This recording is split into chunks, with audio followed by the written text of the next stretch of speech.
Hey, God bless you, my friend. This is Sister Sharon, and today we are discussing the new sacrificial giving scam.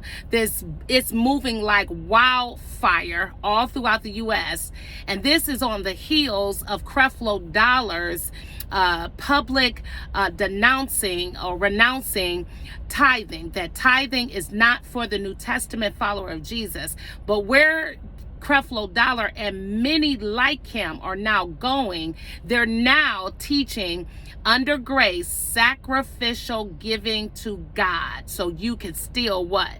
Be blessed. But friends, I want to warn you, I want to caution you that what God is after right now in the dispensation of the Holy Ghost is your body. He wants us to repent from our sin. That's what God wants, because the last sacrifice was Jesus, and it was acceptable unto God. And I want us to chronicle and go back into the scriptures to look at the life of David. In Psalm 51, this is what David said after he killed Uriah, who was the husband of Bathsheba. Many of us know that when David was supposed to be out to war, he was up on the rooftop of the temple looking down and saw a beautiful woman bathing, and her name was Bathsheba, and he had his servants bring Bathsheba to him, and he entered her. He had sex with her, and she got pregnant. But the problem was she had a husband. Then he sends her husband out to war and have him killed. Listen, my friends. So we find David in Psalm 51 asking God to create in him a clean heart and renew a right spirit in him. But listen to what he said. He said, you do not desire sacrifice. This is David. You do not desire sacrifice, or I would offer one. You do not want burnt offerings. The sacrifice you desire is a broken spirit. You will not reject a broken and contrite heart, oh God. Now this is David telling God he knew what God wanted. God wanted a repentant heart. Then we find Saul, who was the first king over Israel, started getting in trouble with God because the things God would tell Saul to do, he would not follow through. So the anointing lifted off of Saul. Follow me today, my friend, because there are many of you and some of you who know friends and loved ones that are being reduced and seduced to sacrificially give money you do not have, because they are teaching that your blessings is coming through sacrificial giving beyond the tenth. They're like, forget the tithe now. Let's move into grace giving. Let's move into sacrificial giving. Give when it hurts so God can bless you. Friends, it's a lie. God say, I want in exchange for what I gave, my son. He gave his life. God is saying we are called to deny ourselves and pick up our cross according to Jesus in John chapter 14. And this is why, my friends, it is essential. It is vital. It is important for you to know that your money, my friend, you give in this dispensation as you will to give. You don't have to give to it hurt. You don't have to give to get anything. In fact, the Bible teaches the opposite. It is better to give than to receive. That's what the Bible teaches. That's what the New Testament teaches. It's better to give than to receive. That is what Jesus taught. So now they're teaching you under the guise of grace. Because of grace, you should want to give God. And wait a minute, here's what's interesting. They keep saying give it to God. Friends, you're not giving it to God. You're giving it to that organization or to that person. When people donate to Never Give Up, Never Quit, that's my charitable organization that God has given me stewardship over. You are not giving your money to Sister Sharon. You're giving your money to an organization. That's why we have a board of directors, friends. That's why we have trustees, friend. You're not giving your money to God.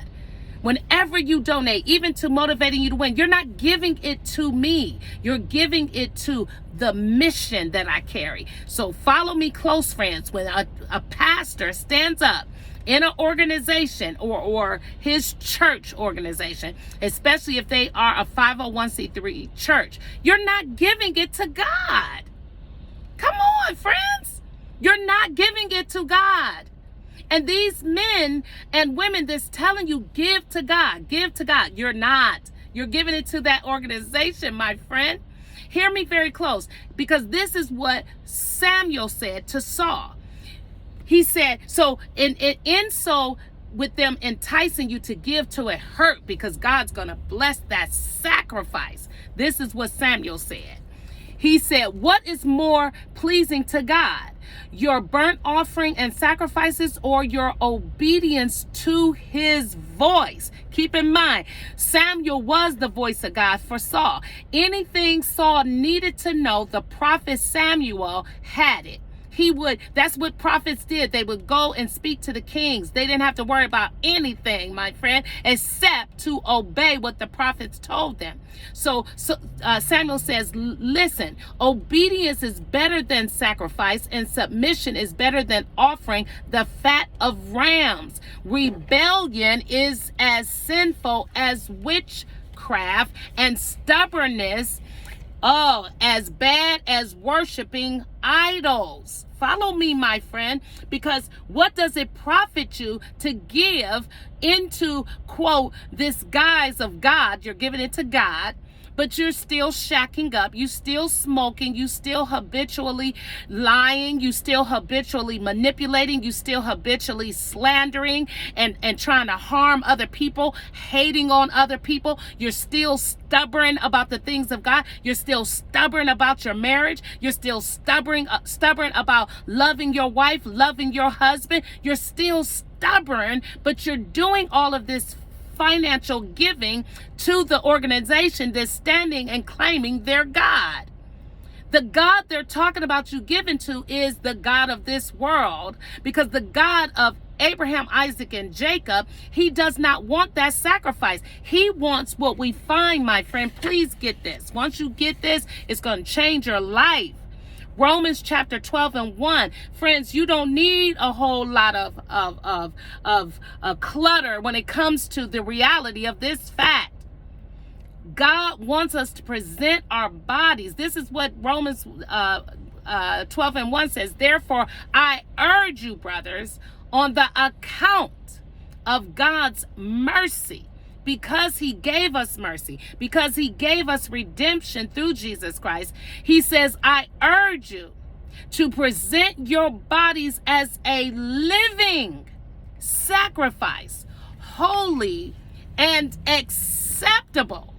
What God wants to accept is the sacrifice of our bodies. In other words, to sacrifice your body, you got to give him your mind. I remember, my friend, when I felt God calling me into full-time ministry, I had to not only sacrifice my body and comfort, but my life, my convenient life I had.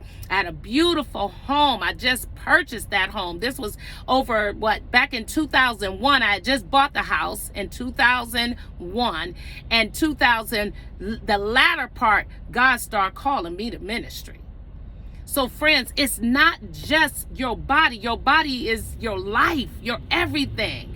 And when someone keeps saying, give to God, sacrifice to God. No, all we are supposed to do is tell you, my friend, what we are doing, what the mission is, and you decide if you want to give, but we don't tell you give it to God. No, give to my mission. This is my mission. This is what I do. We do random acts of kindness. That's the mission. Friends, do you not know that these men and women that's constantly telling you to give to God, it is to them. It is not, some of them in many cases don't even have a mission. Nothing. They're not about the Father's business. What is the business? The poor and the downtrodden. Oh, yes, and hear me, my friends. So don't be deceived. Don't be pulled into this new grace-giving, sacrificial giving to God. They're not talking about the God of Abraham and Isaac and Jacob. He wants us to stop sinning. Oh, make no mistake. You giving, but you sinning. You sinning, but you giving. You steady giving to all these different prophets, pastors, teachers, and apostles, but you living in sin. Friend, he don't want it. Keep it. He does not want it. Listen, it doesn't matter what anyone says about you, because people will revile us. People will slander us. People will make all manner of evil accusations. Friends, you best believe they will. You have to make sure that you are living upright before God in private, because the enemy is going to come to sift you. He is going to accuse you. He is going to revile you. God say, but in so, the reality is, are you living holy? And forget what he say. Forget what the enemy say. Are you living right? Why are you giving these people your sacrificial offerings, claiming you're giving it to God? But God is saying, no.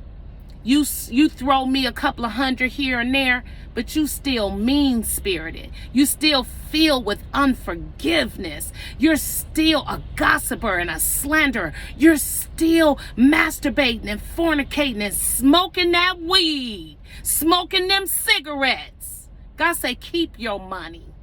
Keep it. You're not giving it to him. You're giving it to them. Make no mistake about it, my friend. Till next time. Friends, don't believe the hype. God wants us to repent and turn from our evil ways. Anybody can miss the mark, my friend, but living in willful sin, God is not having it. Please, my friend, I beseech you to study 1 John chapter 2 for yourself. Till next time, God bless.